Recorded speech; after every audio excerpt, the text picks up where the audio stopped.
I just saw Transformers 1, and it was really good.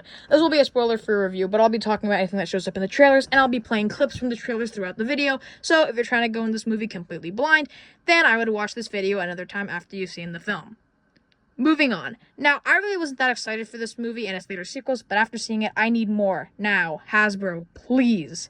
This movie surprised me in a lot of ways, and honestly, I wasn't even planning on talking about the film, but after seeing it, I'm just gonna talk about it for a while. Now, the voice actors are incredible. The best out of all of them is Chris Hemsworth, and he is really just giving it his all. He is a great voice for Optimus Prime, and honestly, as much as I wanted Peter Cullen, I've got to say, he is still doing a great job, and I am fine with Chris Hemsworth voicing Optimus Prime for these 3 movies. Now, I think we all knew the animation was going to be incredible. The trailers showed us the animation, and yeah, it's great. There are some great shots in the movie, and also the fight scenes in this movie are also incredible. And honestly, they kind of rival the Michael Bay movies in my opinion. I mean, the fight scenes are actually really good, and they're presented in a great way, where all the Autobots and all the Decepticons and all the other factions are just using their transformations in great ways and in really creative ways that we never really saw in the live-action movies. The story is incredible. I've got to say, from start to finish, I really was immersed in the story. The only complaint I have, which this is not a spoiler, everyone knows it's going to happen, D16 turns into Megatron. You didn't have to cut me off.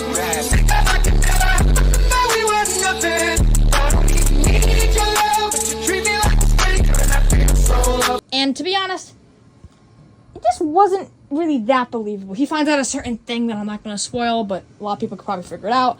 And then he just kind of immediately is about to kill someone.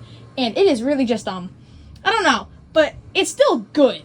But it's just not quite there. They should have built it up a little bit more. Definitely a little bit more.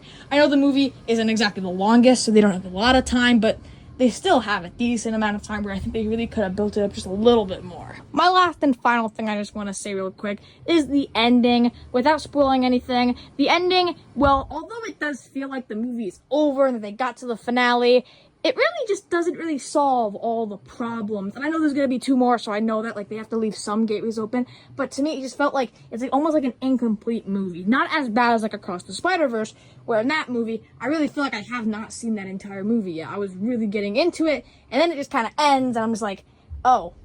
I mean, it's a great movie, still. Across the Spider-Verse is incredible, but still. I know this video is really short, and that's just kind of because I'm just trying to get this video out while it's actually relevant.